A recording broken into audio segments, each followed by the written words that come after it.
രാഷ്ട്രീയ പാർട്ടികളുടെ ബോർഡുകളോ കൊടിയോ മാറ്റിയാൽ തദ്ദേശ സെക്രട്ടറിമാർ തല്ലുകൊള്ളില്ലെന്ന് ഉറപ്പു പറയാൻ സാധിക്കുമോ എന്ന് ഹൈക്കോടതി.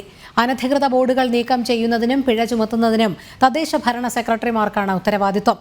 നടപടിയെടുക്കുന്നതിന് ഭീഷണിയുണ്ടായാൽ ആവശ്യമായ പോലീസ് സംരക്ഷണം നൽകണമെന്നും കോടതി നിർദ്ദേശിച്ചു.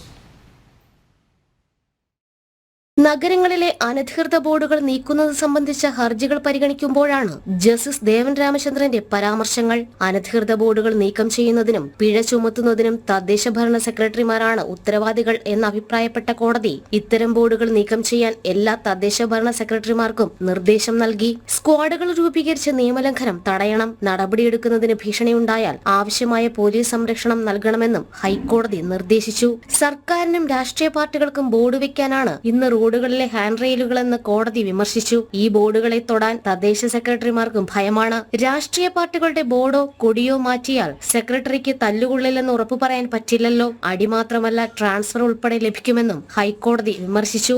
ജനങ്ങൾക്ക് ബുദ്ധിമുട്ടുണ്ടാക്കിക്കൊണ്ടാവരുത് ബോർഡുകൾ. മീഡിയനിൽ വെക്കുന്ന ബോർഡുകളൊന്നും പുതുതലമുറ നോക്കാറില്ല. ജനങ്ങളിൽ ഭൂരിഭാഗത്തിനും ഇത് താല്പര്യമില്ല. എന്നാൽ രാഷ്ട്രീയക്കാരെ പേടിയാണ്. കേരളത്തിലെ നിരത്തിൽ അനധികൃത കൊടിയോ ബോർഡോ ഉണ്ടെങ്കിൽ അത് സർക്കാരിന്റെ പരാജയമല്ലെന്ന് പറയാൻ പറ്റില്ലെന്നും ഹൈക്കോടതി വിമർശിച്ചു. തുടർന്ന് തദ്ദേശ വകുപ്പ് സെക്രട്ടറി നേരിട്ട് ഹാജരാകണമെന്നും ഹൈക്കോടതി നിർദ്ദേശിച്ചു. ജനം, കൊച്ചി.